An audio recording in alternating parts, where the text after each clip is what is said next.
I would like to personally welcome and thank all panelists who make time to join us here today and share their views on this topic, not only to create awareness among the public, but to support the government in combating this crisis fatigue and have an understanding of it.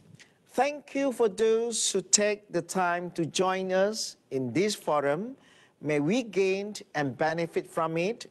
I hope this forum will achieve its results in applying trend and competency towards a successful transformational effort at the university as envisaged. Thank you. Assalamu alaikum wa rahmatullahi wa barakatuh.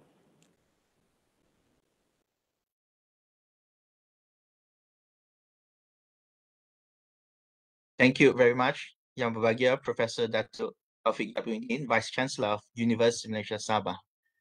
Ladies and gentlemen, now I would like to invite Yang Bersahar Associate Professor Dr. Yazrina Yahya, Acting Director of Higher Education's Leadership Academy, AKEPT, for the opening remarks. So let us invite Associate Professor Dr. Yazrina. Bismillahirrahmanirrahim. Thank you very much, Sir Datuk Razali, the MC for today. Professor Datuk Chemist Technologist Dr. Taufik Yap Yun Hing, Vice Chancellor Universiti Malaysia Sabah. Associate Professor Dr. Azila Ahmad Sarkawi, the Deputy Director, Higher Education Leadership Academy, AKEPT.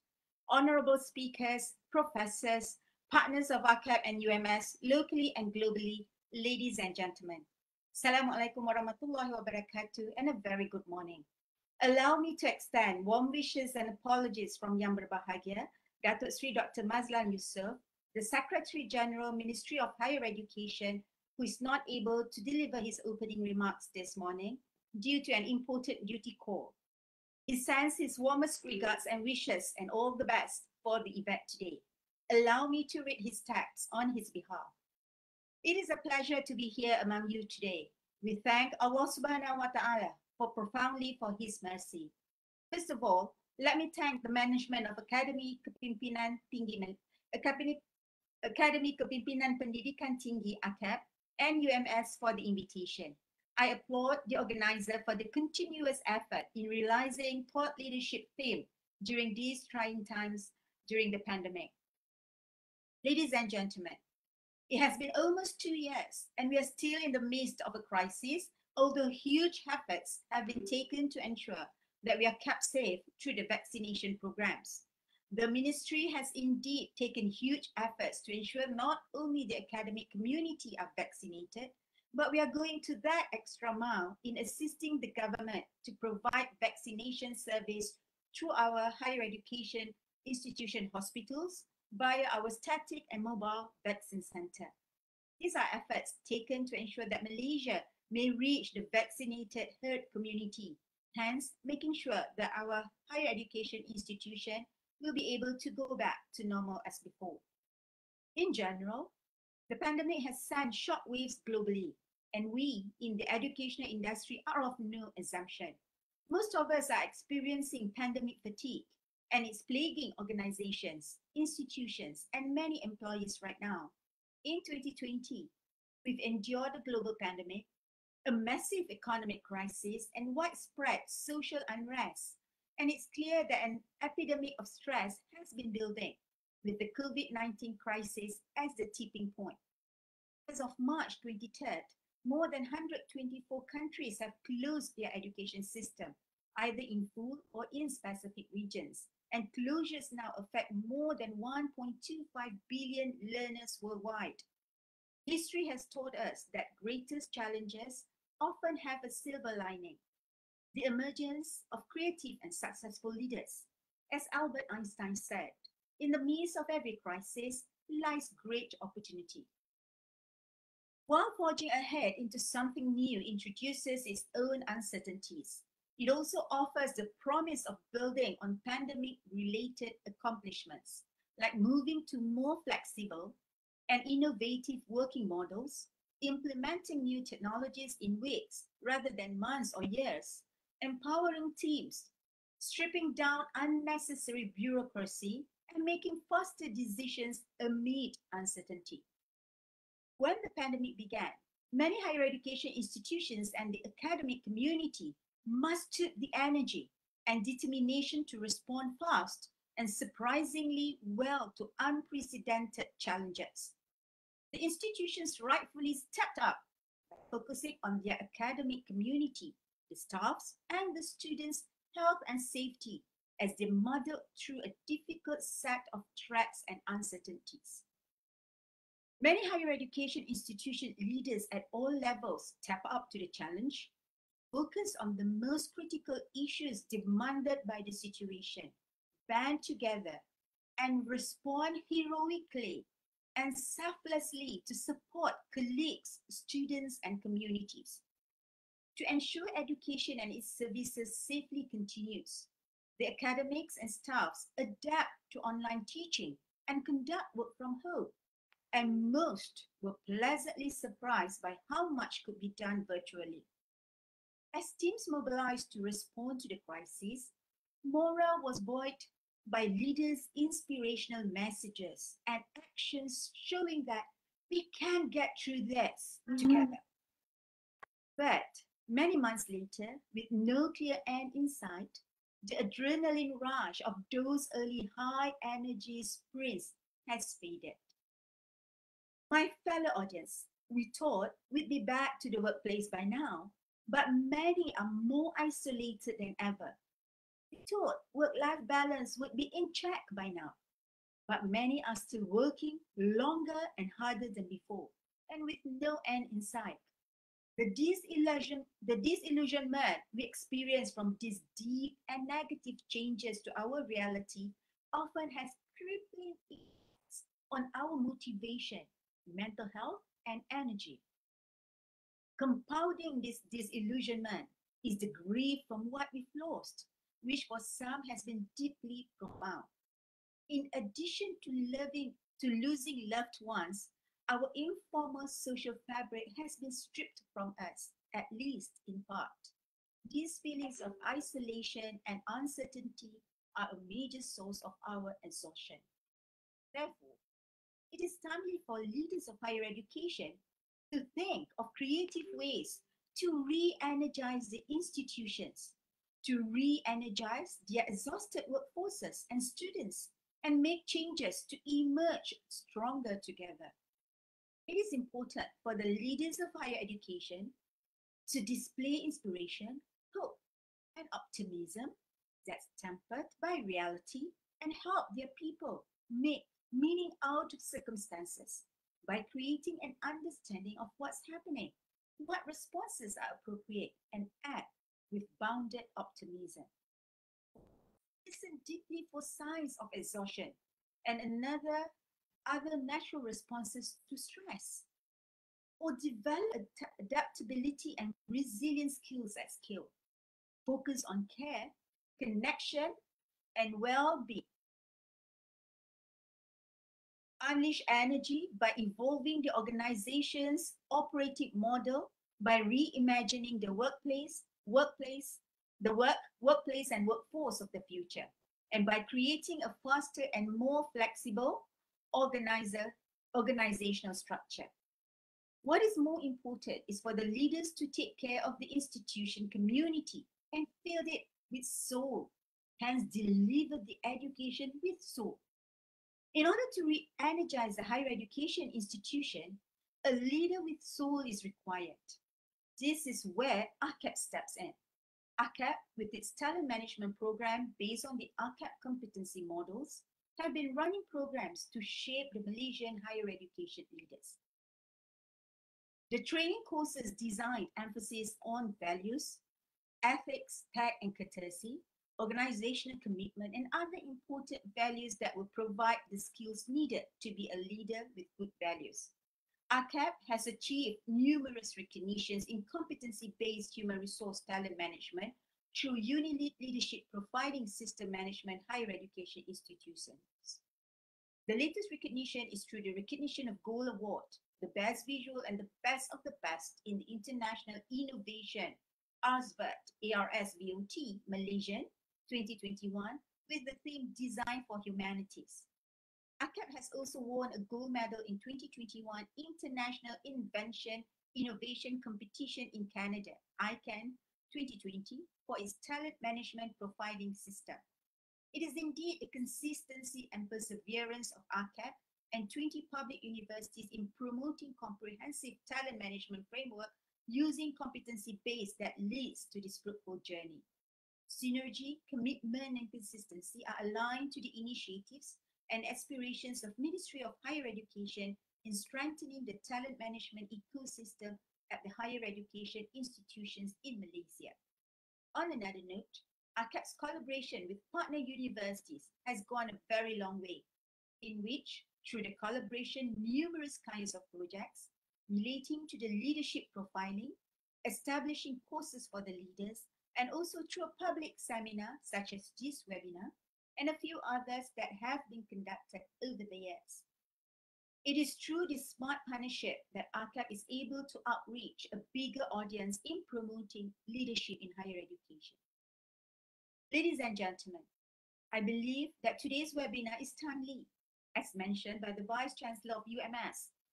The discussion will indeed provide insights on how our local and global leaders demonstrate a capacity for resilience to recharge their organizations during crisis, to overcome the pandemic and crisis fatigue. Responding to this crisis is a defining leadership moment. It is important that we as leaders help individuals to view higher education institution as a place where they can grow personally, nurture their talent, and live their purpose. Higher education institutions themselves wouldn't simply survive, but could win in return and emerge more human-centered, innovative, and better positioned to adapt to the challenges ahead. With that, ladies and gentlemen, I wish to thank both AKEPT and UMS once again for organizing this program, and I applaud such an occasion as this webinar today provides the platform for such leaders to communicate their ideas and share their insights that might help others, as stated by the 6th President of the US.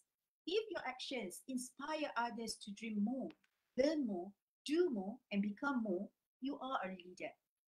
With that, ladies and gentlemen, with the lafaz Bismillah, I hereby officiate AKEPT Global Series University Leaders Forum in collaboration with UMS on the theme titled Leadership Through the Pandemics, Understanding Crisis Fatigue.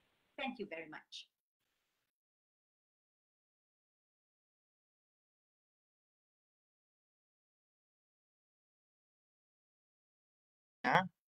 Director of Higher Education's Leadership Academy, AKEPT, represented Yang Bahagia Datuk Sri Dr. Mazlan Yusof, Secretary General of the Ministry of Higher Education Malaysia, for the opening remarks.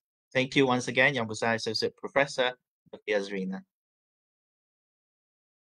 COVID-19 is a crisis not only to health, but has created the largest disruptions of education systems in human history. It has affected nearly 1.6 billion learners in more than 200 countries. Closure of schools and institutions and other learning spaces have impacted more than 94% of the world's student population. The spread of COVID-19 has necessitated the range of extraordinary responses by states and education institutions.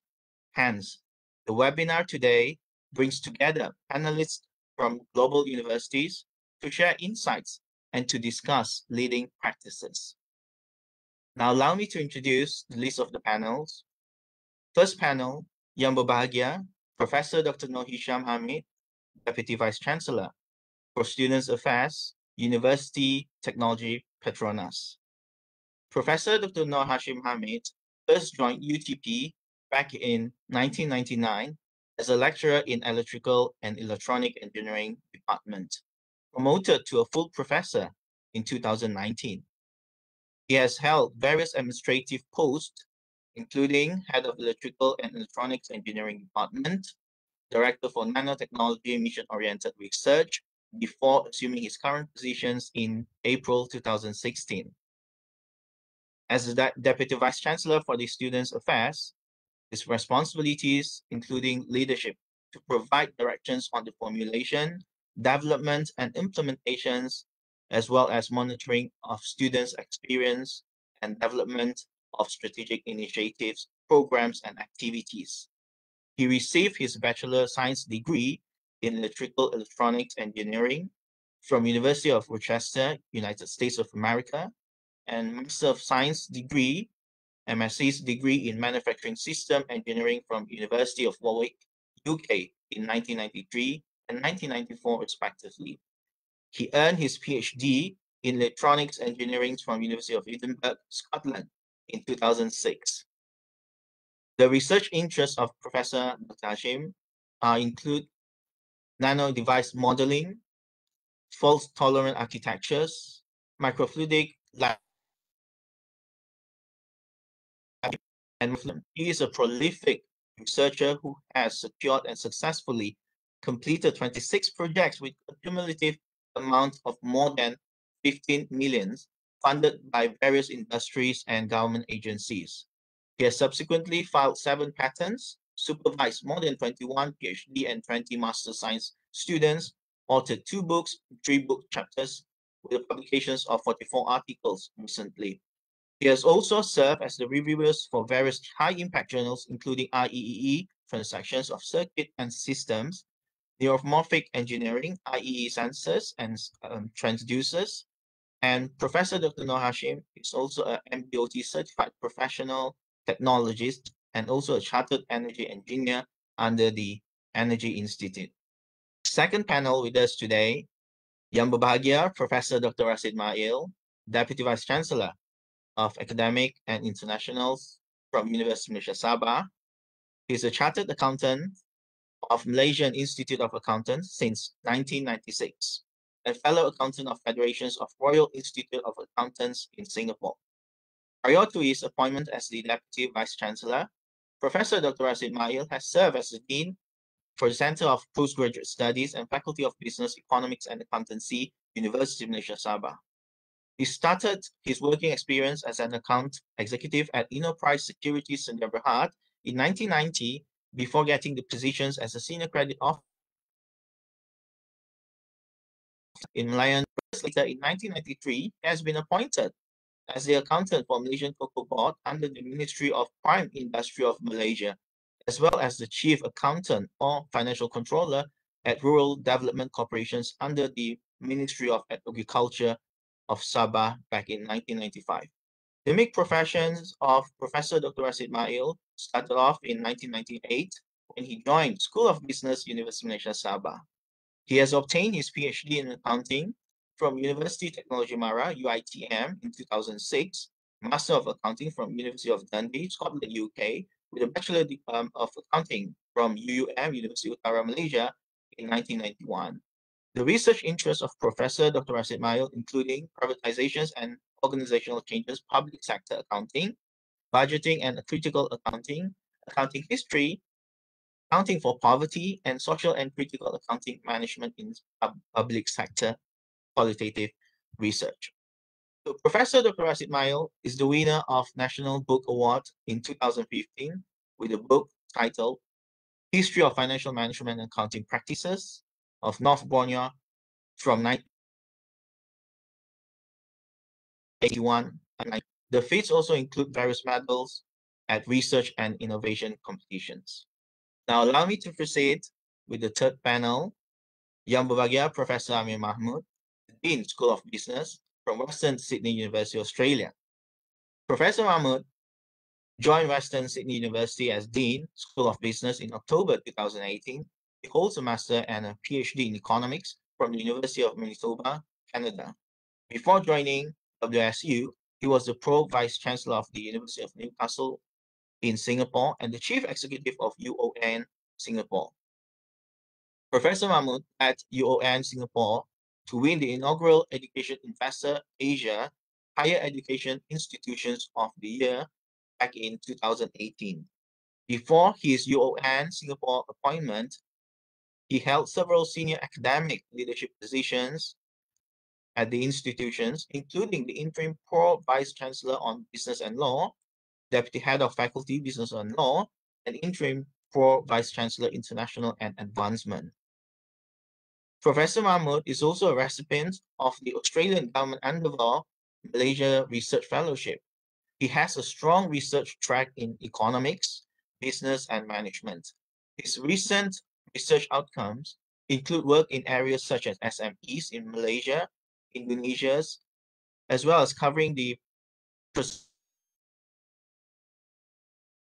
of mental health in Singapore, microfinance and poverty alleviations in the Philippines, disaster management in South Asia, and international trade in services of ASEAN region.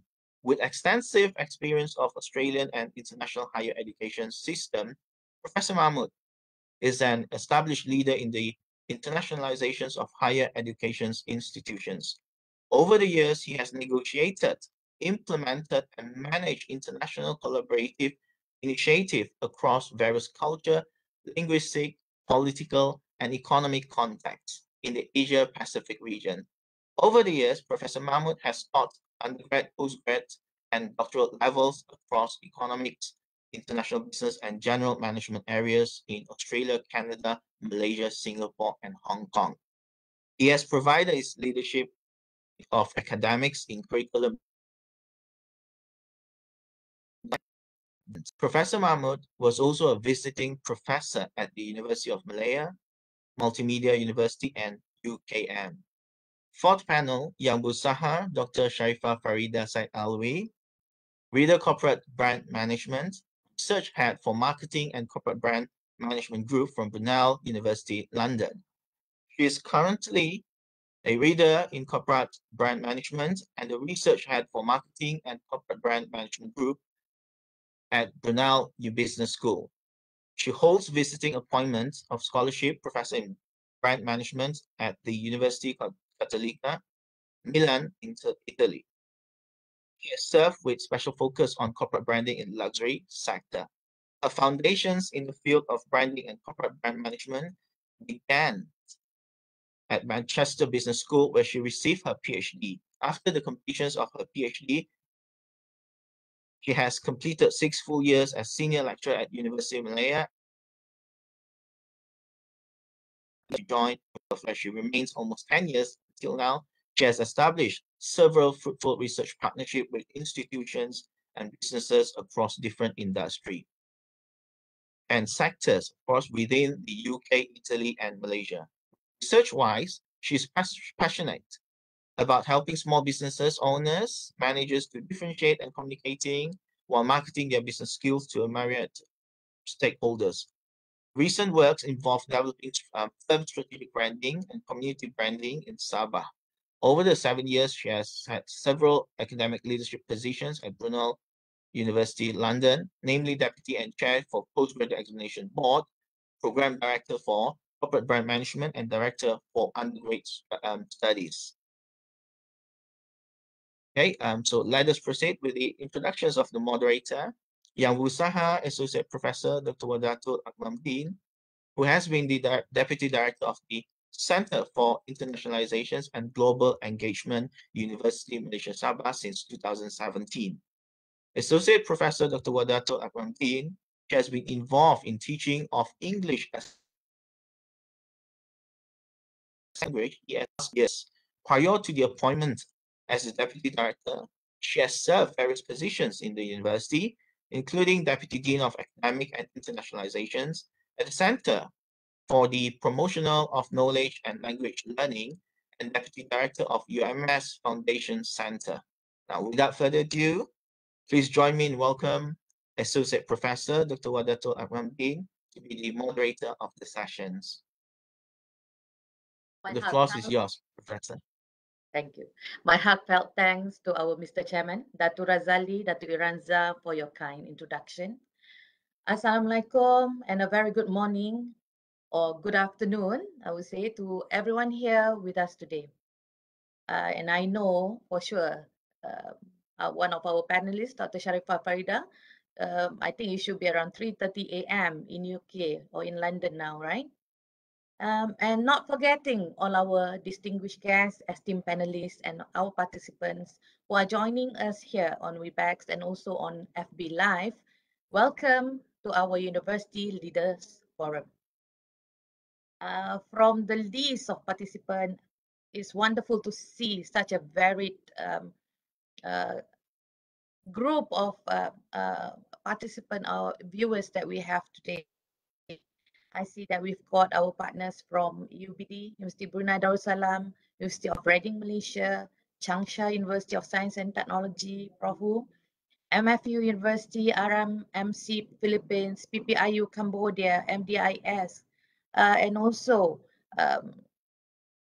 participants from Philippines, Myanmar, Brunei, Indonesia, Korea, Japan, China, and India.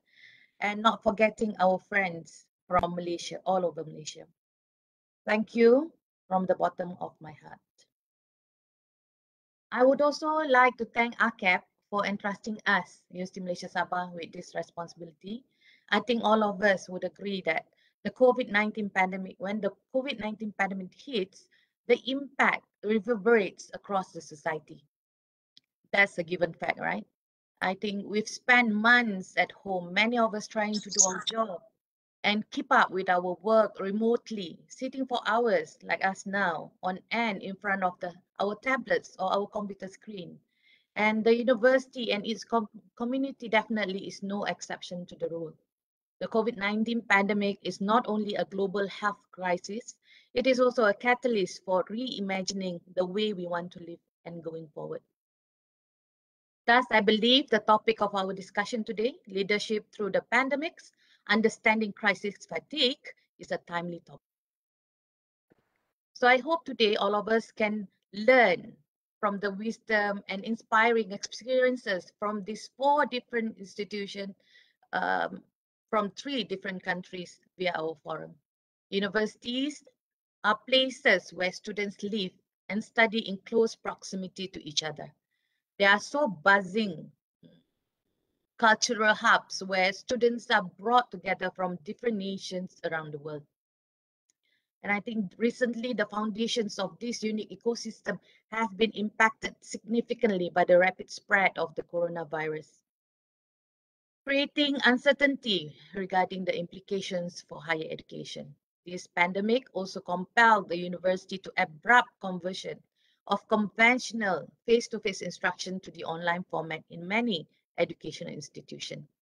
Urgent and careful planning is needed to mitigate negative effects of the pandemic on university education, especially those that have been traditionally content-centered, hands-on, or design-oriented. This also unavoidably leads to the dip in the enrollment at the beginning of new semester, and cancellation of may be temporary. It is hard to foresee whether the pandemic will result in long-term disruption to higher education system. So, through the eyes of our panelists, we will be discussing the challenges faced by educational institutions during this COVID-19 pandemic. And I really hope the sharing of their best practices in the field of education around the world could be taken on board to lead to the betterment of our students and institutions. My dear panelists, some of the questions that we are going to reverberate are whether your institution have predefined response plan for the pandemic, how the university management re-energized the exhausted workforce at the institution, what are the approach taken to re-energize the students who have been studying from home with limited bandwidth and other issues. So how do we encourage them? How do we re-energize them? And are there specific programs that your institution has conducted to increase the resilience of the workforce and the students? To my dear participants, you are invited to post your questions in the Webex chat box or the FB Facebook chat box. We will try our utterly best to address as many permitted by time. Without further delay, I would like to invite our very own Deputy Vice Chancellor of Academic, Prof. Rashid Mail, to start the ball rolling. Prof. Rashid, are you okay with that? Yeah. Okay, Prof. Rashid. When we first, okay. Okay, when we first crossed this pandemic bridge last year, it was characterized by uncertainty, right? I guess the university top management also face problems that are unfamiliar and poorly understood. So is there a predefined response plan in responding to this kind of crisis, Prof? Okay, thank you very much, Dr. Wardah. Bismillahirrahmanirrahim. I try to go very fast. Thank you very much. Of course, we have to address Associate Professor Dr. Yasrina Yahya, Acting Director of AKEPT, and also representing our Datuk Sri Secretary General and our beloved Vice Chancellor here. Fellow panelists and ladies and gentlemen, Assalamualaikum. Very good morning and very good afternoon as well. So since you come from various countries. Okay, I think before I go to the question just now, I think it's necessary for me to introduce the university because it's related to the question later on. Our university is quite unique in a sense that if you want to compare with other higher institutions in Malaysia, we are the most distant university from our capital city, Kuala Lumpur, around 1,600 kilometers from Kuala Lumpur. And we also serving 60% of our students from a special group who we call B40 or 40% of lower income who come from lower income family in Malaysia. And I had to mention this since it's correlated with the challenges during pandemic period in which we have to deal with the issues such as accessibility, connectivity, data capacity, logistic, transportation, device, and many other economic and technology barriers. So come back to the question just now asked by the moderator. I would like to recall that at the very beginning of the pandemic, it was somewhere early March 2020. We did not expect the news about outbreak in Wuhan, China, to be something that we have been experiencing, I think, for the past 17 months. And I can recall that many perceived that it was a serious health problem like Ebola, H1N1 outbreak, but its chain effect on education sector was rather underestimated. I think so. Of course, it's a public university operating within the conception of a public entity, a statutory body. We were subjected to set up government regulation, ministry directive stipulations such as usual risk management and strategic planning during the time. I think in overall, the mindset during the beginning of 2020 was rather a management approach of what we call business as usual, BAU, as we used to call it. Although during the time we can recall the excitement among the industrial player in Malaysia, I'm talking about education, was about IR 4.0, education transformation process, industrial-based education to U2I, among others, and mounting pressure to cut costs, optimize resources, talking about KPI, ranking, ROI, income generation, commercialization, internalization, to get as many as possible international students, GOT, GE, and many more. We were so excited during the time.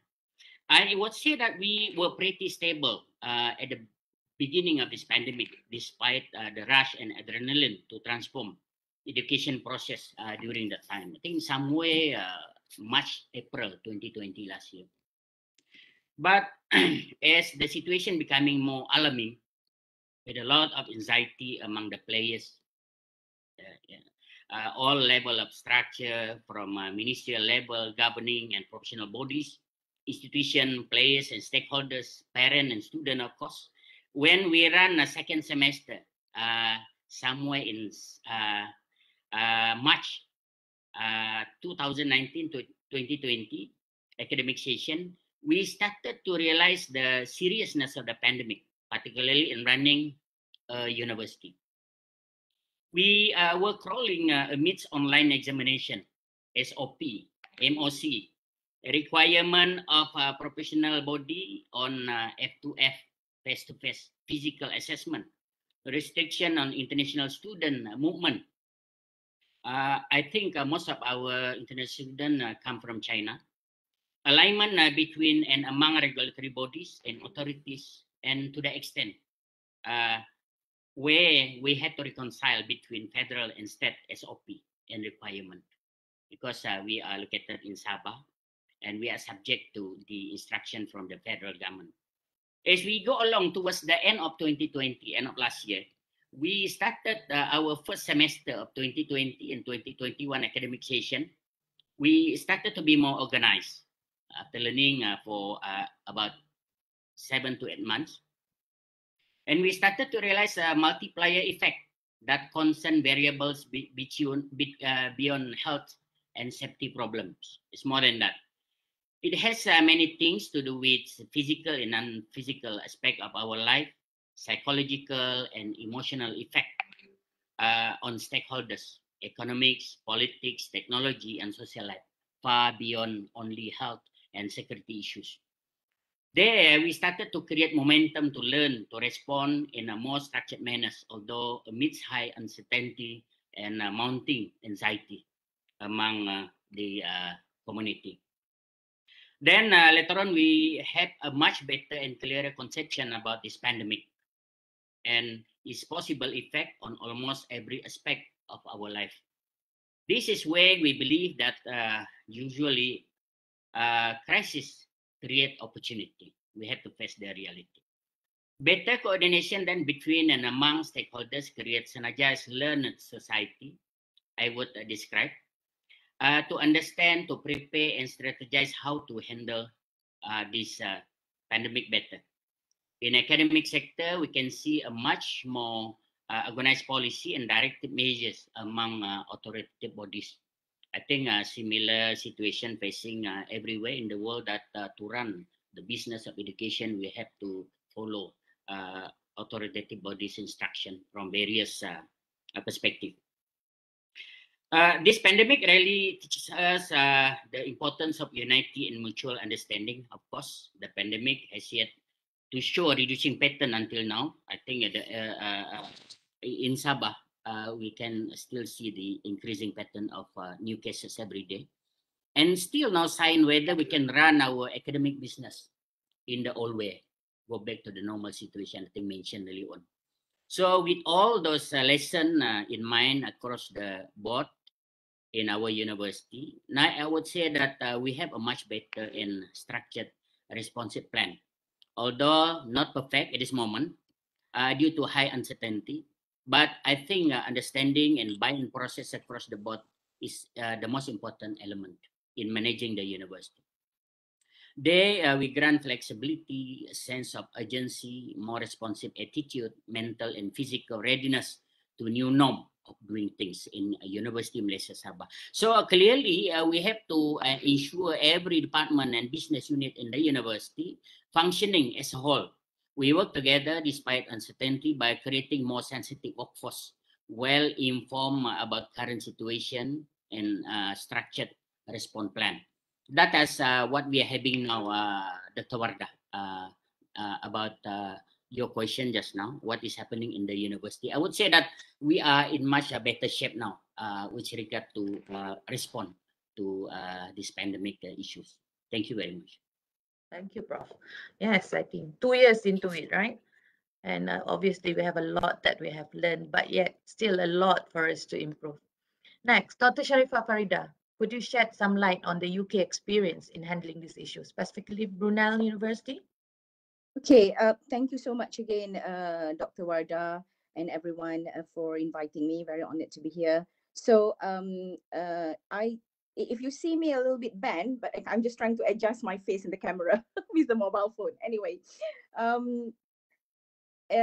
predefined? No one have, isn't it? No one have predefined. Yeah, it's not a predefined.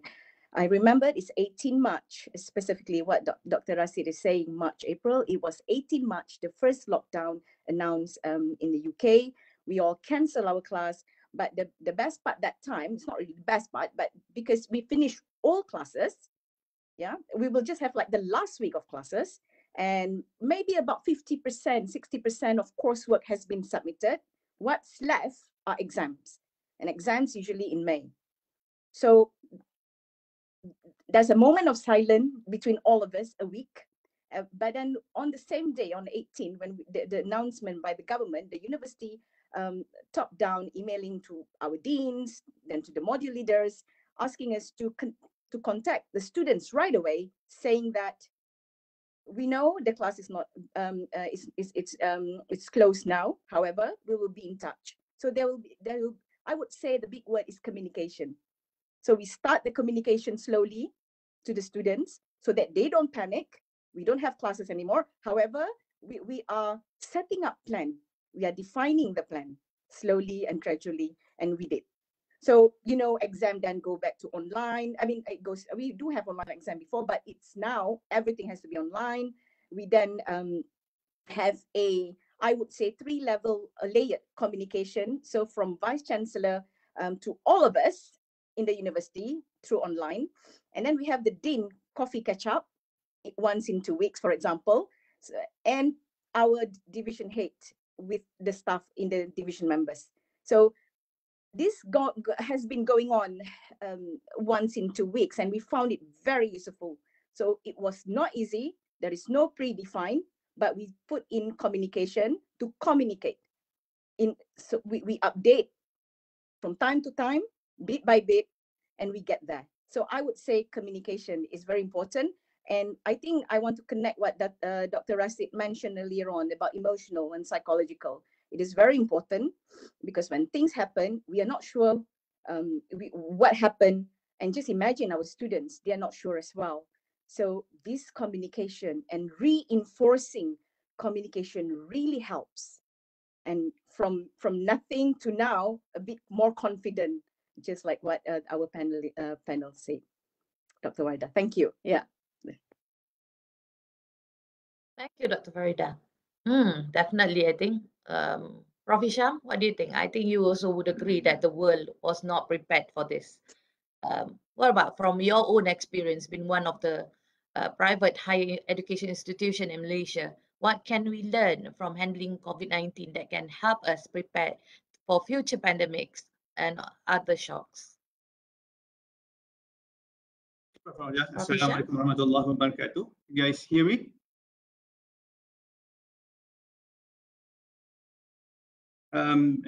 Yes. Okay, all right, good. Well, thank you again.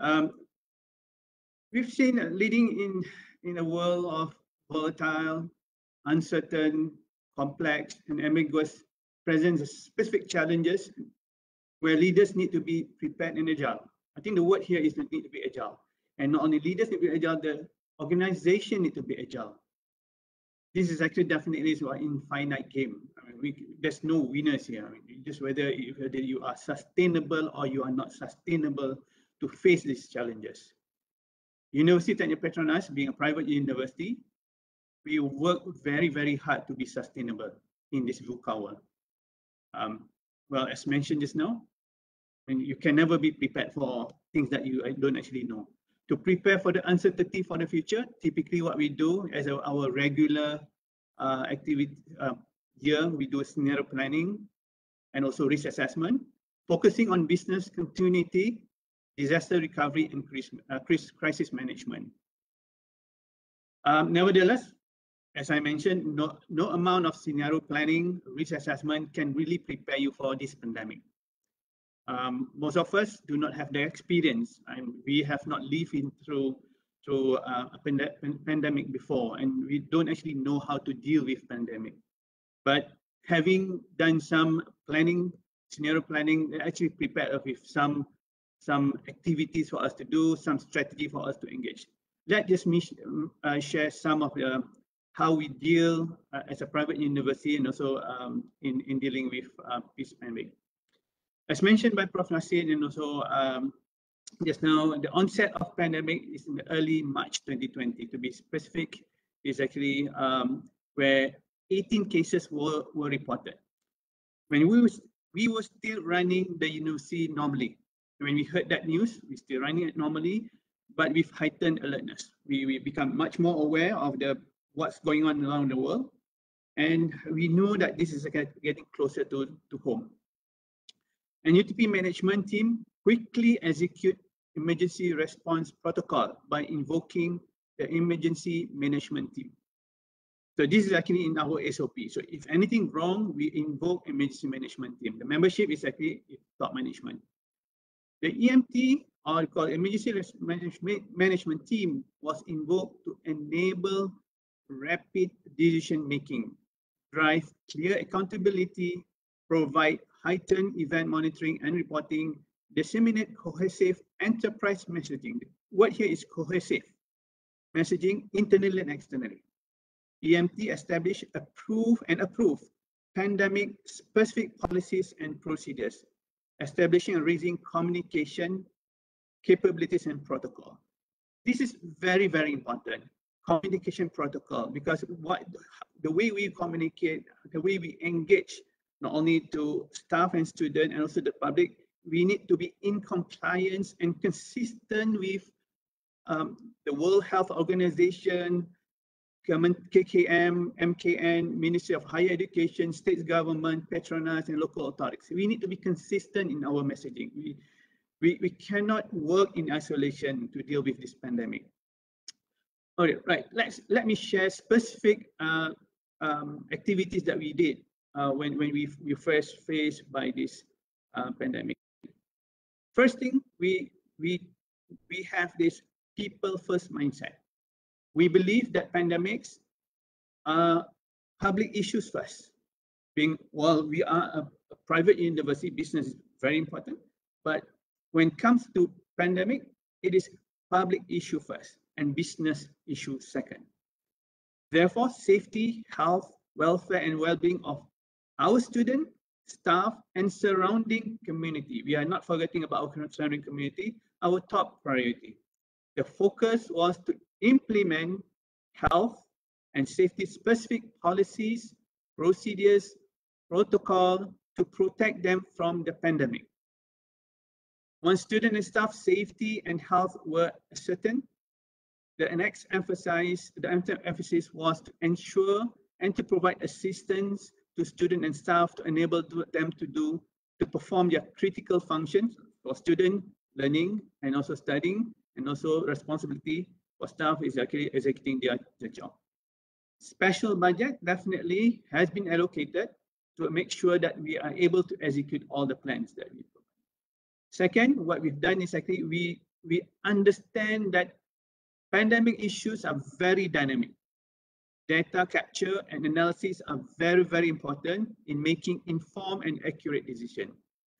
Data from WHO, KKM, MKN, Ministry of Higher Education, state government, Petronas, and local authorities are received and analyzed, and we streamline the information, as I mentioned, then communicate, and all the planning and decision made by EMT and also the COVID response team are based on this data.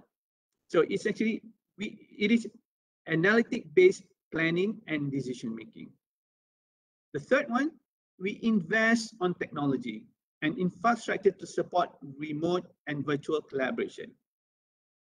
This pandemic has forced us to change the way we learn, the way we teach, the way we work, almost overnight. In February, we were teaching face-to-face. Beginning of March, we're still teaching face-to-face. The next day is actually online. The number of traffic of remote access and connectivity suddenly surged up, causing capacity and load access issues. Alhamdulillah, UTP was able to avoid major disruption. I'm not saying that we don't have any disruption. It's that we're able to avoid major disruption because we have made huge investment to upgrade our infrastructure in phases since 2018. This is part of activities or what we call a scenario planning that we had. So we know that going to the future, we need to upgrade our infrastructure, and it just happens to be that when we upgrade and the pandemic comes, we actually has made our experience better. Students and staff are able to work remotely, collaboratively in a virtual environment with minimal interruption. We continue, at the moment, we continue to monitor and assess our current bandwidth to remote support. So currently still working online. I'm working from home, students are still studying from home. We do stress testing to make sure everything can be executed from home. The fourth one is what is becoming very, very important is engagement and communication. Nowadays, dissemination of false, inaccurate, conflicting news, information, narrative, and materials are very easy and rampant. I mean, you almost get a fake news from your WhatsApp almost every day. I mean, you get one in the morning, you get one in the afternoon. So it is very important for us to be able to control the information that goes and lead, because it could lead to confusion and fear among students and staff if it's not controlled. Effective engagement and communication during any crisis are crucial to maintain student, staff, and surrounding community stakeholder trust, providing with them reassurance that everything will be fine, everything that's under control, restoring their morale and confidence. Therefore, we had established a robust engagement and communication strategies that clearly lay out process and protocols to engage and with wide set of stakeholders, including our student counterparts, regulators, our partners inside in UTP and outside UTP and internationally.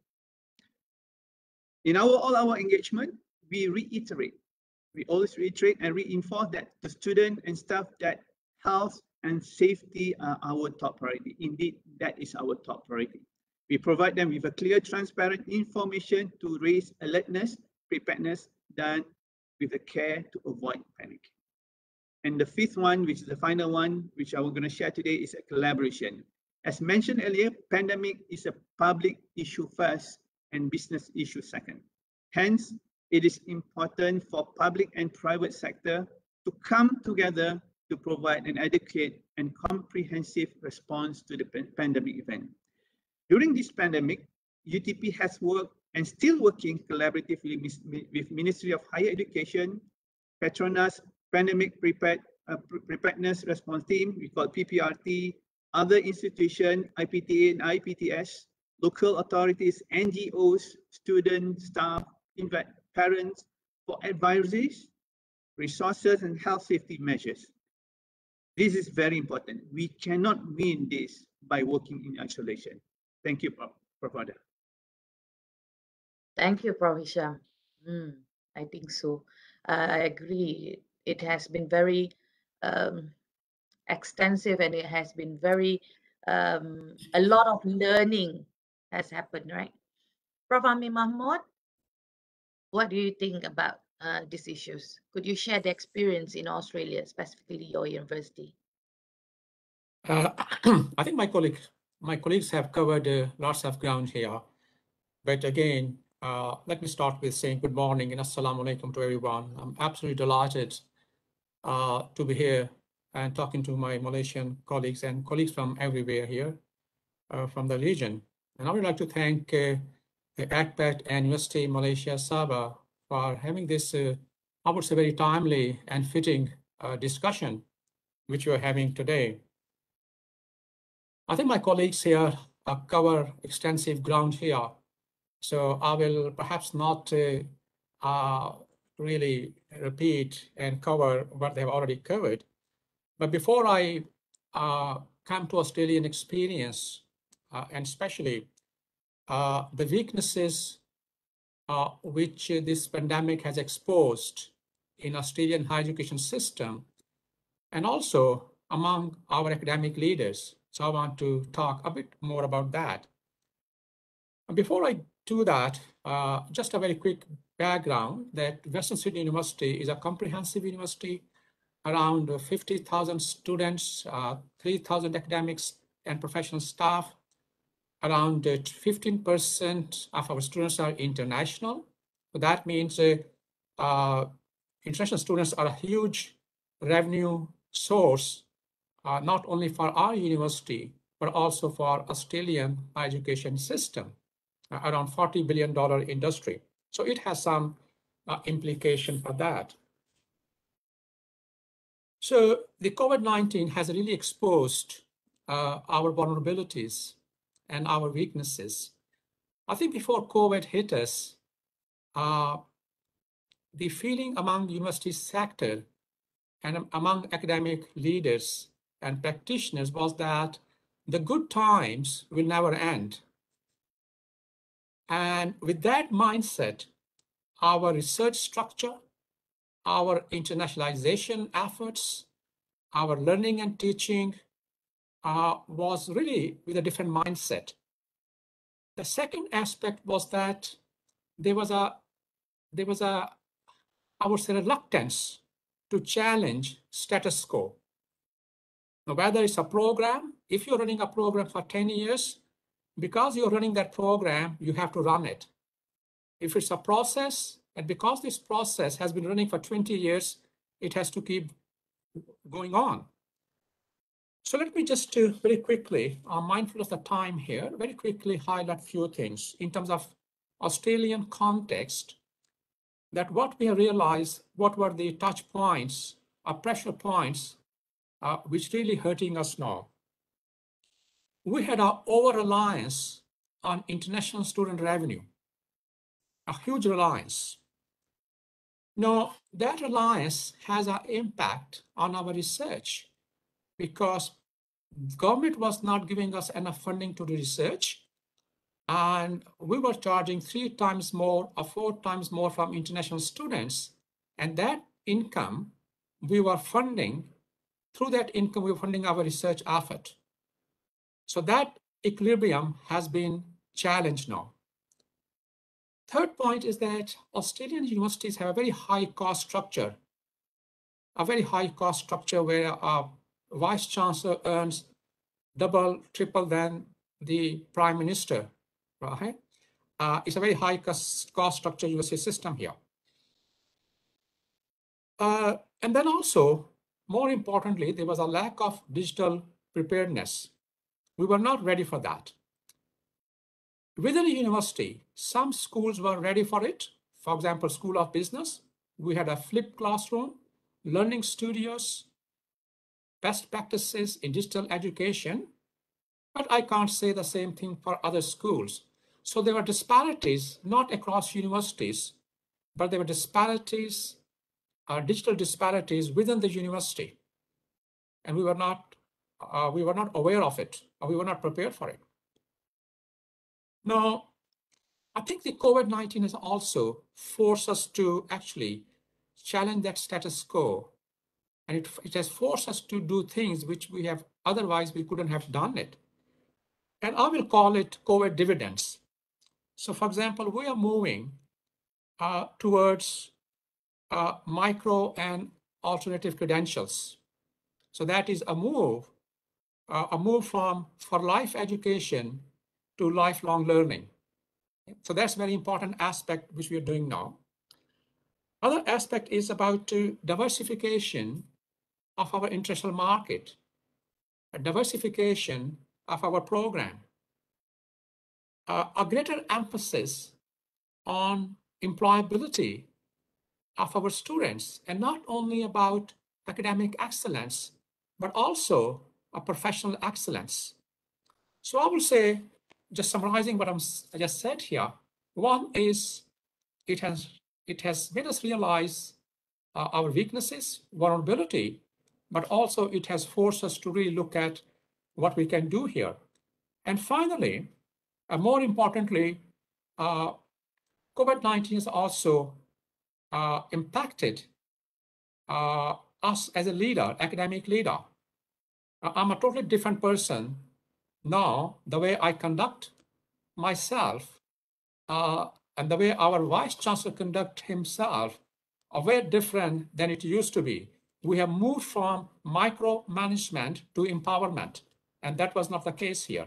And my colleagues have spoken about connectedness, spoken about communication, over communication. So I think these are very positive changes, but at the same time, a lot needs to be done.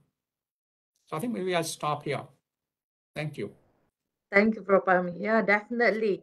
I think I personally in the international office also being hampered with our suddenly evaporating of our international students Yeah, I can agree with that very much. Now, allow me to move to our next question. Now, as we head into the second wave of COVID-19 now, I suppose you and your team may be feeling foggy, cranky, and fatigued. Now, the adrenaline of the first wave is over, and while many of us are happy with the good news about the availability of vaccines, getting through this second wave may be the toughest, I think, leadership challenge of all.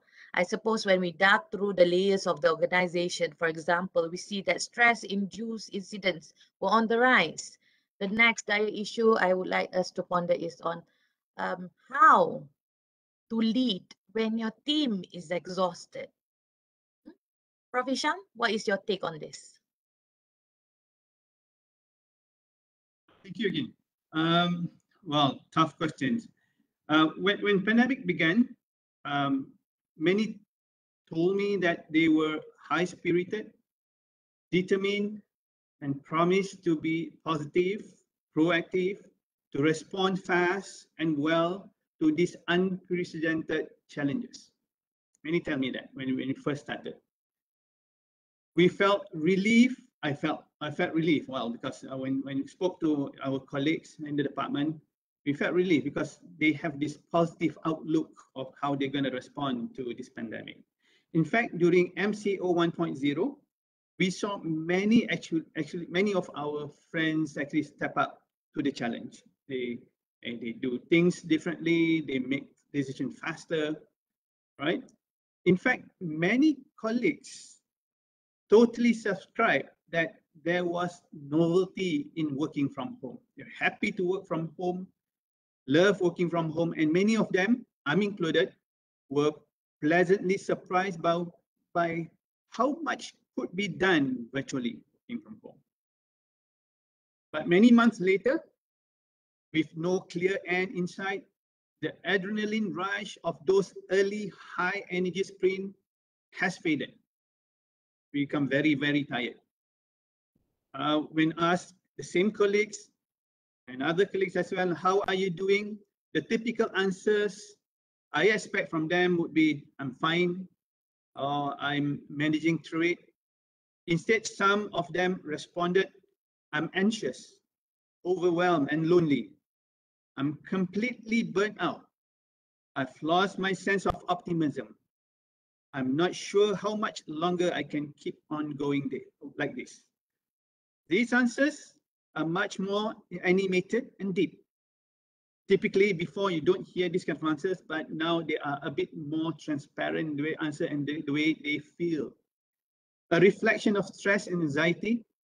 This is called, when I read through what happened, this is actually a portrayal of what we call pandemic fatigue, a plaguing organization and employees right now all over the world.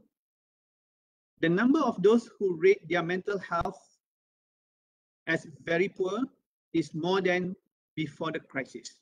Well, we engage our staff, and if they had some mental issues, we advise them accordingly, but we find that the numbers are on the increasing side. People are tired, exhausted, worried, anxious, and some may be depressed. This is actually very, very worrying. To stabilize and re-energize the workforce, at UTP, we continuously engage and make some engagement by and at various levels. And we conducted by top leaders, department heads, unit managers to ensure workforce remains connected, focused, and stay positive and hopeful in this pandemic time. We identify the urgent need for greater empathy and compassion to create a workplace so that they're able to unleash their potential still, regardless whether working from home or virtually, they still have the potential to grow and grow beyond what we say the crisis management. The introduction of new policies and provision to address staff well-being are very, very important. For that, UTP management has approved a few interesting things. For me, it's interesting. One, I'd like to share with members here. We have introduced financial assistance for those who work from home for a better experience working from home. You will find that working from home, as we mentioned, for a short time is easy, but after a long time, you probably need a much more comfortable ergonomic system, a much more conducive environment. So what we have done is we introduced this program, New Way of Working, or we call NWOW program, which provide financial assistance to employees to set up home office, making working from home more conducive. Secondly, we also provide monthly connectivity assistance that assists employees to subscribe to fast and reliable internet. Well, this might seems to be overwhelming for certain institution, but we foresee as an institution we need to prepare for the future. We see that virtual working from home and virtual engagement is here to stay. So that's why we invest, and we believe that the investment will be useful for later use, even after post-pandemic. Then we also introduce special leaves for vaccination, emergency medical response for COVID cases for staff and also family. This is very, very important for the staff, and they like it so much. Additionally, our psychological and counseling department extended their service to staff and family members, offering consultation and advice to address mental health. These are much appreciated by staff and is evidence that the organization put emphasis on their well-being.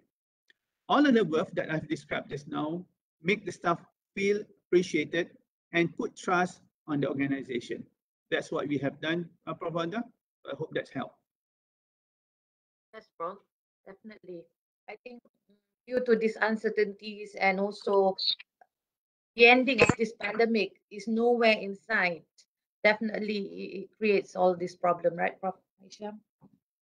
Prof. Amir, could you shed some light on the Australian experience in handling this issue? I think Prof. Amir is connecting again, yeah. If not, Prof. Rashid, can you share your experience being one of the public university in Malaysia? Is the experience different compared to the private university? Prof. Rashid? Yeah, thank you, Dr. Wardah. Sorry for the delay while waiting for Prof. Amir to be online. I think that is the most interesting part of our title, leadership issues during the pandemic. I think the pandemic exposed us to many things that we never expect before.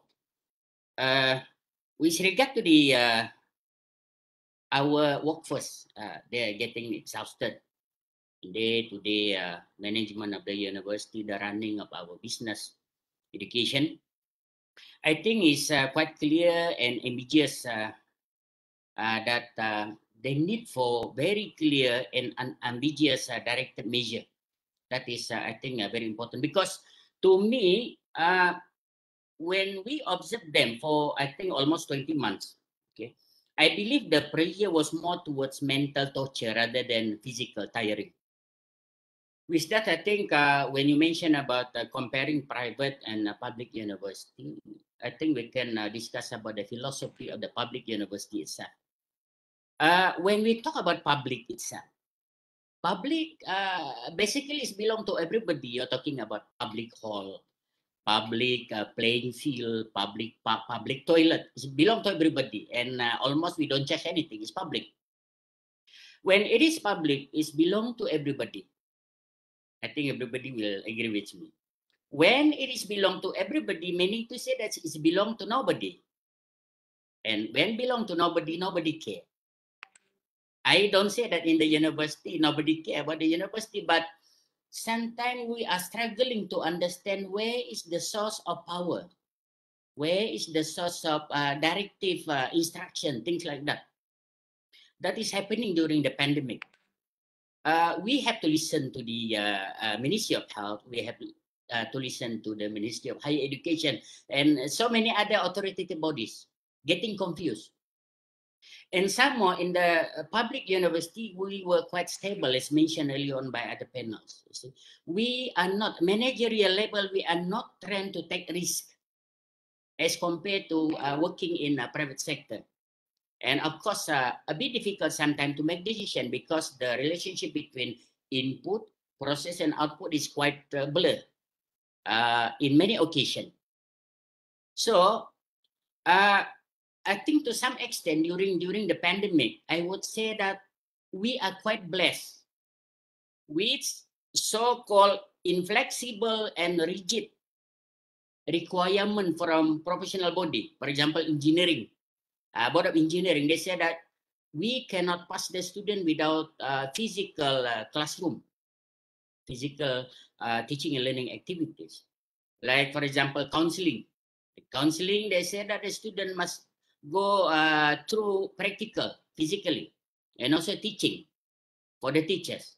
So in that case, it's very easy for us to make decision to produce or to instruct our workforce. This is the do and the don't. But when come to the area where we have to draw the line, what can be done and what cannot be done there, we start to feel the pressure. That's why I said that as compared to physical pressure, mental pressure is much more heavy during the pandemic.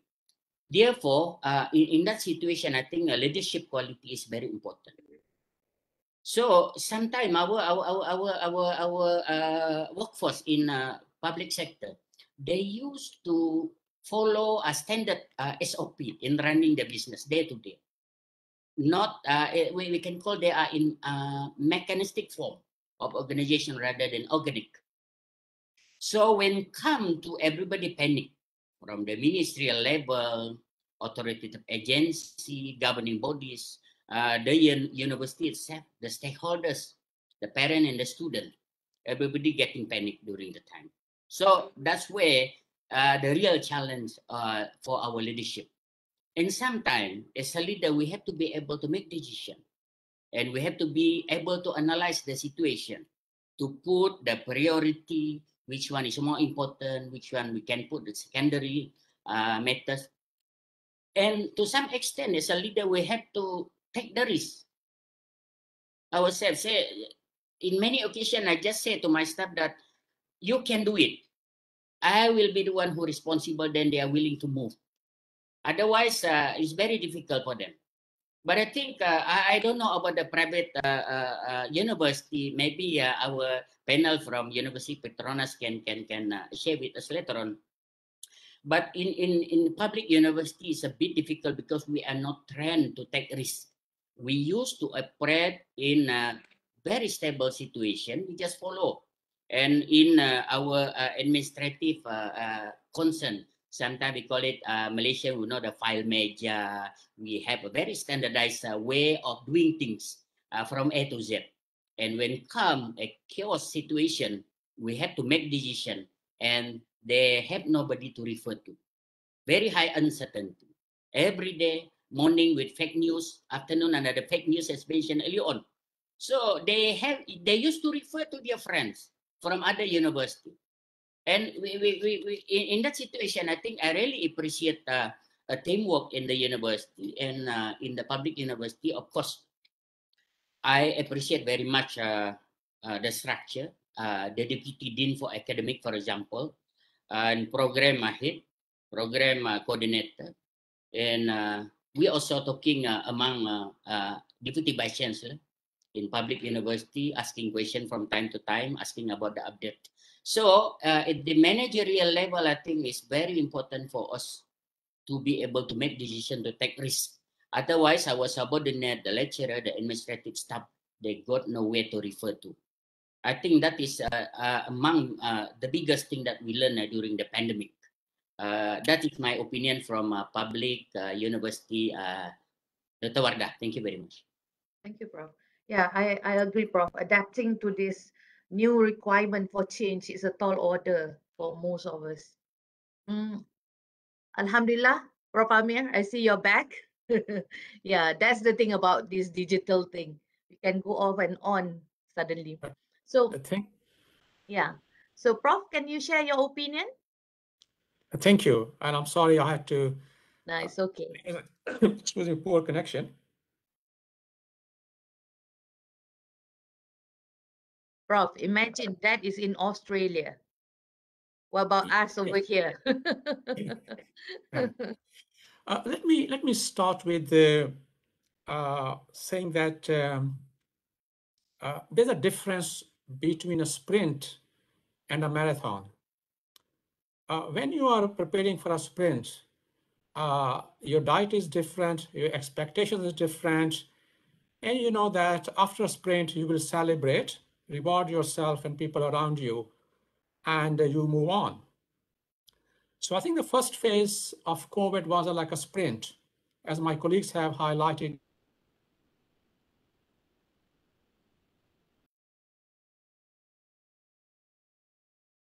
I think Prof Amir is stuck again. Can we give him 1 second, 2 seconds? All right. Dr. Farida, you will have to take over. And then maybe we will continue with Prof Amir once he comes back. Are you okay, Dr. Farida, over there? I hope you're not sleeping. Dr. Farida, we can't hear you too, and we can't see you. Okay. We can't hear you, Dr. Farida.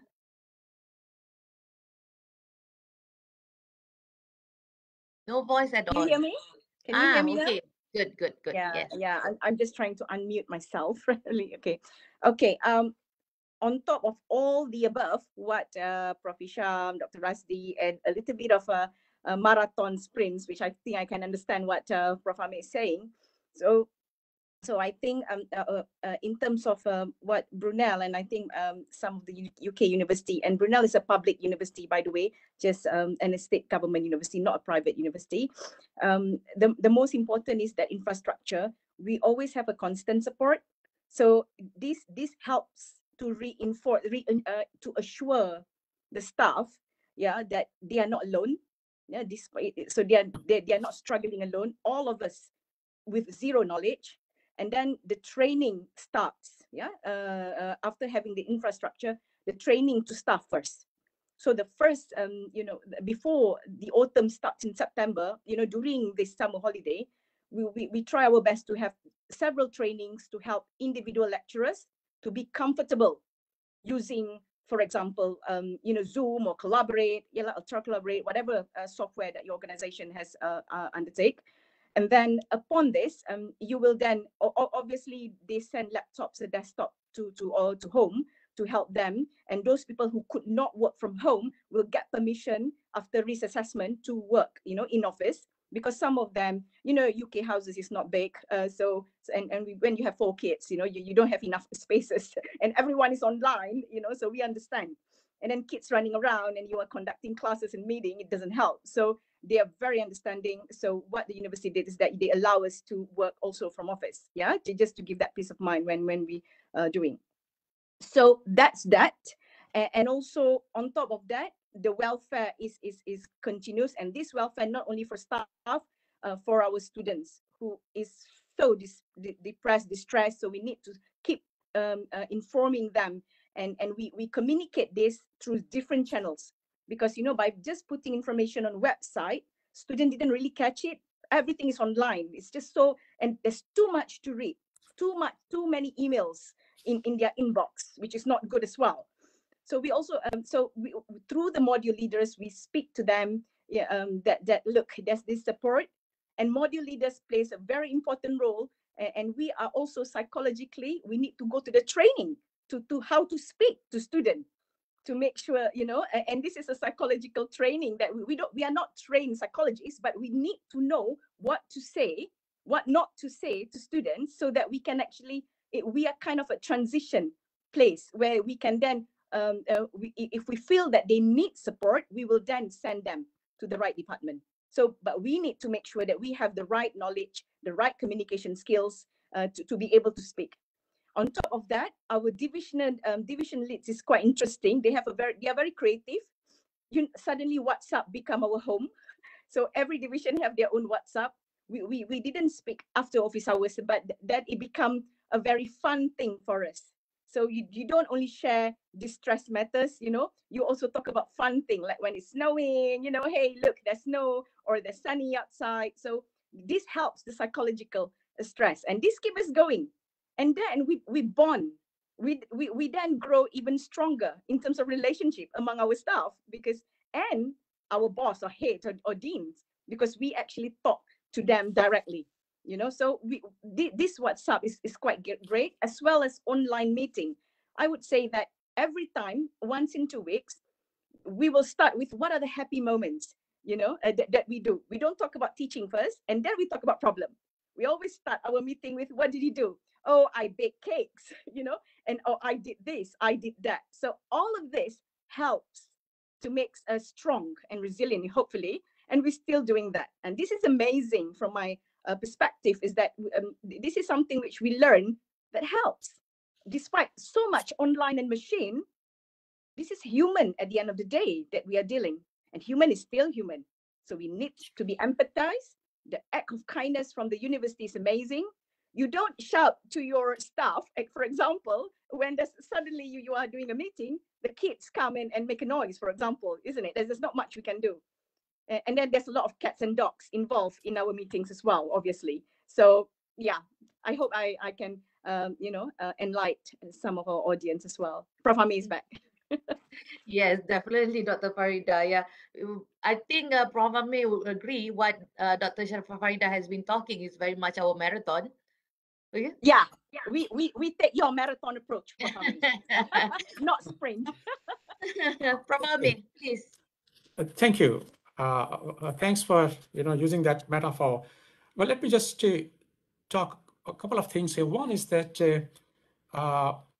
it's not about energizing people around us, but it is also about energizing us as a leader. Because if you're in a plane and the oxygen mask drops because of change in pressure, the first thing you do is to put that mask to yourself before you help someone else. So to me, a lot depends on leadership here. So what you require is an inspirational and a transformational leadership, especially during pandemic. Because one thing is certain, that during pandemic is the uncertainty which is going to prevail.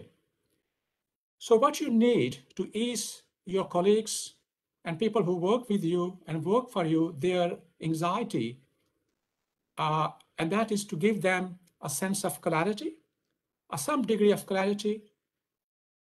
You must have an honesty in heart. What you say, you must do that. And decisiveness in action. You also need, I would say, emotional and social intelligence and competencies. You have to be very effective, timely. You need to provide very effective, timely, and I would say regular communication. And that is to minimize stress and anxiety. Now, I will just highlight a few things which we've been doing since this pandemic started.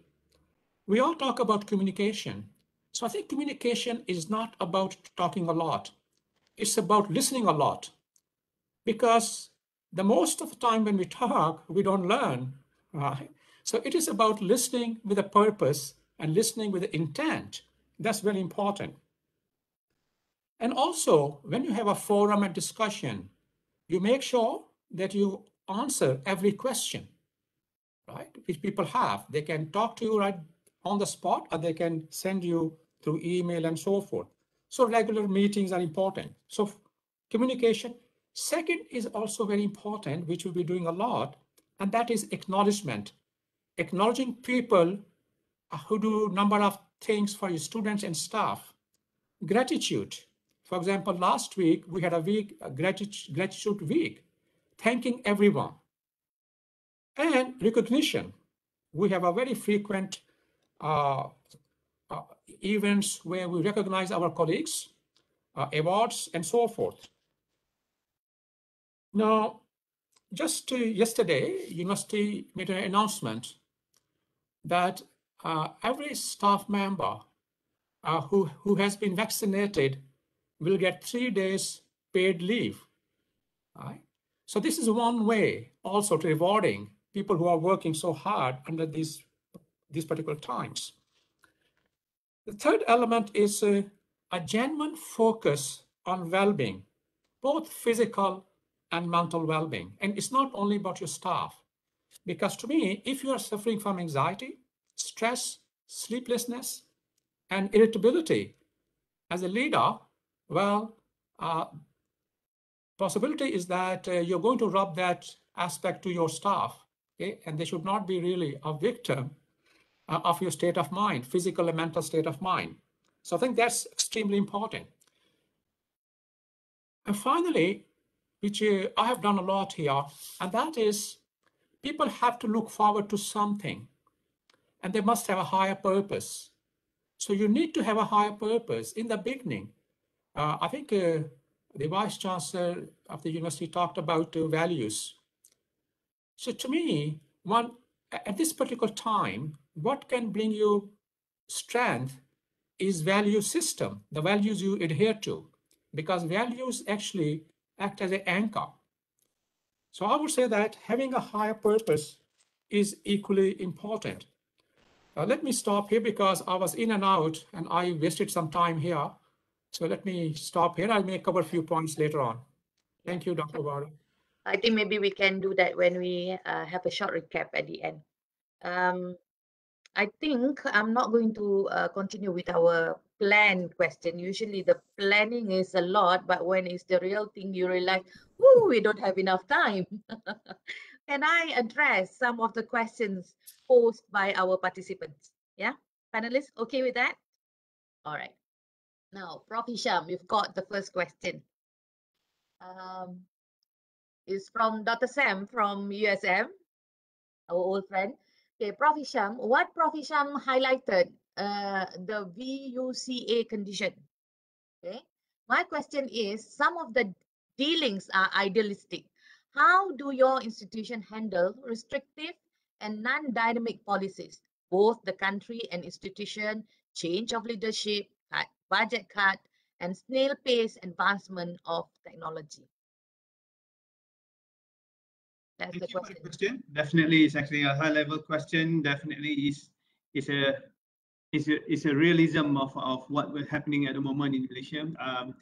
And being a private university, we are still subscribed to and to comply to the ministries, to comply with authorities on how we do things. As I mentioned just now, everything that we do, we have our reference.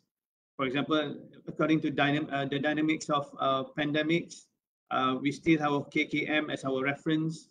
We still have MOHI as a reference. But having said that, the way we work is actually how do we expand our circle of influence? Being a private university, our circle of influence when we first started are very small. We typically, for example, we typically not part of the decision making when we decide, especially in student, we are not part of the decision making in bringing home student, for example. But what we have done is actually we expand our circle of influence by including ourselves in decision making. All right. So we are now part of decision making. So we know and we're able to influence the way we make the way decision was made, and we're able to make sure that our opinion is also heard. I think this model works well for UTP. What we have done also, for example, I mean, and we know when we want to introduce new programs as a private university, there are many criteria that we need to meet. It is very difficult for us to introduce new programs. What happened is actually we then become part of MQA. We become part of EAC. For engineering, we're part of EAC. We work very closely. So now, when you are part of the decision making in EAC, MQA, it's going to be a lot easier for you to make some changes. First, you need to be ambitious. You need to know where you're going. And if you know there's a stop gate for you to move, as mentioned just now, there are many stop gates outside there. You while trying to go heads on with the challenges, rather you need to play around and try to make changes from within. I think these are idealistic, I would say idealistic approach, but it has worked well for UTP. We are working closely with our partners in ministry and also other institutions to make changes. So that's what has been happening at the moment. Thank you, Prof. Hisham. Okay.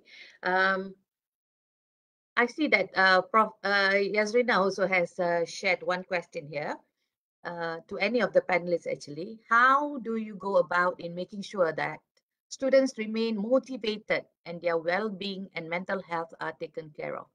Prof. Ame, can you help to answer this question? Your mic is not on.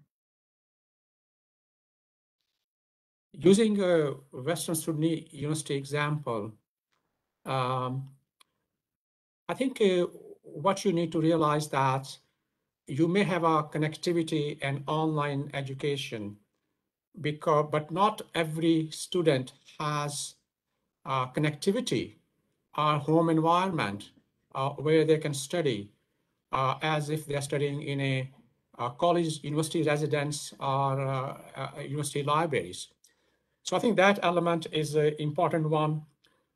What we have seen during pandemic, initial phase of pandemic, that we've seen that students who have no part-time jobs, they didn't have money to pay rents, they're having issues in terms of getting money from their home countries. Lots of international students here. So what we did was essentially, we had a student hardship fund, around $2.5 million. We all actually contributed into that fund, and that fund was used to assist those students who are here. Also, every international student, whether they are onshore or offshore, we started what we call Western Success Program, that every student has a University of Western Sydney student advisor, helping them not only their academic issues, their welfare issues, mental stress, anxiety, changes in the exam structure, and so forth. So I think it's a whole university approach here, but also at different school level.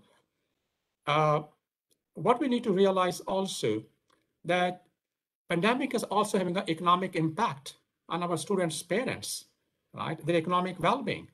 And that economic well-being has impacted their level of anxiety and stress. We brought changes. We brought changes in university assessment policies, changes under special consideration. Okay? So that means, let me summarize this way. What we have done, we have followed a policy of what I call flexible rigidity. So we are rigid in terms of integrity of your program, but within that, you're providing that flexibility to ensure that students have maximum, not only academic health, but also their emotional health and making sure that we're looking after their welfare. Thank you. I like that term, Prof. Ami, flexible rigidity. Okay. Well, I'm not going to say that this is the end of this forum, yeah, because we can always take our discussion to a different platform right after this, right? I would like to thank our 4 panelists for the short but meaningful session. And my beloved participants, before I hand back this forum to our MC, allow me to share this quote. You cannot connect the dots by looking forward. You can only connect them by looking backwards. Till we meet again. Thank you. Mr. MC. Thank you, Associate Professor Dr. Wadatul Abmamuddin, for chairing the session. I hope all participants getting the important notes highlighted by the speakers or the panelists today. Such a tremendous for us to have the fruitful presentations by all the panelists. Thank you very much, all panelists. Now, ladies and gentlemen, As we are reaching towards the end of the webinar today, let me just have an announcement on the certificate of participation. Before you leave today's seminar, please fill in the Google form provided. Certifications of participation will be provided through email. So participants are required to fill in the Google form to gain the certificate. Thank you for your kind cooperation and attention. To conclude today's wonderful webinar, I would like to invite Yang Berusaha Professor Dr. Azil Ahmad Sukawi, Deputy Director of Higher Education's Leadership Academy, AKEPT, for the closing remarks. So let us invite Yang Berusaha Associate Professor Dr. Azila. Okay, thank you. Okay, so such an inspiring discussion and thought sharing by our esteemed panelists in understanding the crisis fatigue from public, private, local, and international higher learning education. Okay, so, but however, we come to the end of the session. So here goes my concluding remarks. Okay, so Bismillahirrahmanirrahim. Associate Professor Dr. Yazrina Yahya, okay, Acting Director for Higher Education Leadership Academy. Professor Datuk Chemist Dr. Taufik Yun Hin, okay, Vice Chancellor Universiti Malaysia Sabah, and honorable speakers, Professor Dr. Nur Hisham Hamid, we have Professor Dr. Rashid Mail, Professor Amir Mahmud, Dr. Sharifah Faridah Said Alwi, okay, and the moderator, Associate Professor Dr. Wardatul Akmal Din. Okay, so professors, ladies and gentlemen, Assalamualaikum warahmatullahi wabarakatuh and good afternoon. Okay, first and foremost, I would like to thank Universiti Malaysia Sabah for this strategic collaboration with Higher Education Leadership Academy or AKEPT through the Center for Leadership Sustainability for successfully execute this webinar. Okay, and I would like to express my appreciation to the speakers and panelists for their valuable contribution in webinar AKEPT Global Series University Leaders Forum, theme Social Engineering and Thought Leadership, topic for leadership through the pandemic, understanding crisis fatigue. Okay, so my deepest gratitude goes to all the participants for your positive participation during the session. I hope that what you have learned through the session will help you a lot in your duties and lead to the stability of the region in the future. Okay, ladies and gentlemen, the current crisis of COVID-19 pandemic is different than anything we have faced in over a century. One that looks to be a prolonged and possibly existential, okay, challenge for many organizations, including educational institutions. Effective leadership in a prolonged crisis with such serious consequences is necessary for an institution and its people, including academicians, administrators, and students. It also requires physical, psychological, and emotional fortitude. Okay? The forum objectives are, first, there is develop the potential of lecturers and university officials to produce future leaders.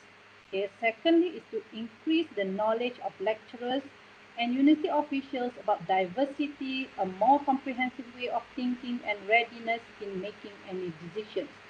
Thirdly, is equip lecturers and university officials with leadership skills in managing various issues and challenges in the COVID-19 pandemic era. Thus, this webinar has discussed on leadership through the pandemics, understanding crisis fatigue and the challenges faced by the educational institution in this COVID-19 pandemic, and what is the best practices in the field of education that could be taken on board to lead the betterment of the students and the institutions. Okay, ladies and gentlemen, in this pandemic crisis, resilient leaders must respond and adjust to quick circumstances across the organization in a climate that changes day by day and hour by hour. Okay, as we begin a prolonged adjustment to the new normal, responsible, thoughtful leaders must prepare for a significant shift in operational priorities. Leadership style will need to be revisited and adapted to this extraordinary and unprecedented crisis. Hence, sharing their experiences and ideas across the globe will help leaders in our institution to adapt better and faster. In the current situation, we need leaders, whether political, professional, or educational, to make quick decisions and problem solve under unfamiliar and constantly shifting conditions. We have no control over the pandemic, and basic human needs of safety, social belonging, and financial security are threatened. Such isn't defined by traditional growth. Okay? Success is measured by how we ease the human experience of the crisis, making human-centered approaches to problem solving are most relevant. Okay? As the organizer of this seminar webinar, we hope that the knowledge sharing by the experts may help the institutional leaders in managing the education system for the betterment of the students and the institutions. Okay? So last but not least, special thanks to all the panelists, participants, and the hardworking co-organizer, Universiti Malaysia Sabah. Their presence has been invaluable and without any doubt has helped make the event a great success. Okay, with that, thank you very much. Thank you very much, Associate Professor Dr. Zila Matsutawi, for the closing speech. Now, for today's event, we have received more than 350 to 370 participants from various countries, which including Cambodia, Philippines, Myanmar, Brunei, Indonesia, Korea, South Korea, anyway, Japan, China, and India. So all of these participants are required to fill in the Google feedback form, which will be distributed through the emails. Kindly fill it in and provide the e-certain participations. Thank you very much. So distinguished guests, ladies and gentlemen, that concludes the morning. Salam Jumat to all of you. On behalf of the organizer, Higher Education's Leadership Academy, AKEPT, and University Malaysia Sabah, UMS, thank you all for making time to attend this fruitful event this morning. It has been a pleasure for us to host this event, and we wish you all to have a pleasant day ahead. Goodbye all. Thank you very much. So can we have everyone to on their camera, please, so that we can take a photo? Yes. Okay, Prof. Yeah. So everyone, please switch on your camera, and we have we got a screenshot the participants. 中国学生有的话也可以开你们的camera 哈，你们的相机，大家一起拍照哈。We also have participants from China anyway, from Cambodia, Vietnam, Laos as well. Such a fruitful sessions.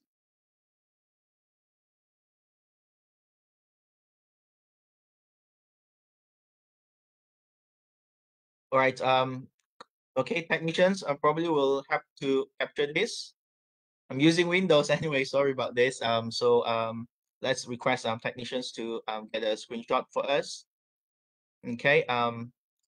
Okay. Let's count to 3. 1, 2, 3. Smile all. For safety reason, one more time. Thank you very much. 1, 2, 3. All right. Let's confirm with the technicians first whether or not they get a good photos. Just hold on. Just 2 minutes. Hold on. No, it's okay. All right. Okay. All right. Yes. So thank you very much for the attendance today. So Salam Jumat once again. Thank you all of the panelists, all of the distinguished VIPs and all. Thank you very much on behalf of AKEPT and Universiti Malaysia Sabah. We wish to see you all around in the upcoming global series again. Thank you very much. Thank you very much. Thank you very much. Goodbye. And thank you for having us as well. Bye-bye, everybody. Thank you. It's our pleasure. Bye, everyone. Stay safe. Bye-bye. You too. Farida. Thank you, everyone. Amir. Thank you. Thank you, everyone. Thank you, Prof. Syam. Thank you, Dr. Thank you. Thank you, Dr. Yas. Thank you, Dr. Zila. Thank you, Prof. Syam. Thank you, Dr. Zila and Dr. Warda. Very good moderator indeed. All right. I hope I've done good. Very, very well. The panelists was, it was very good insights, hoping that the participants are able to get some insights or lessons learned. Yeah. Yes. But from the comments, I think there are quite a few things that they have managed to gain it from this session. Alhamdulillah. True. Okay. Yeah. But then it also teaches me not to have too much question, too many questions. We managed to do only 3. The other day, when I saw the list of questions that you gave, I was like, you wouldn't be able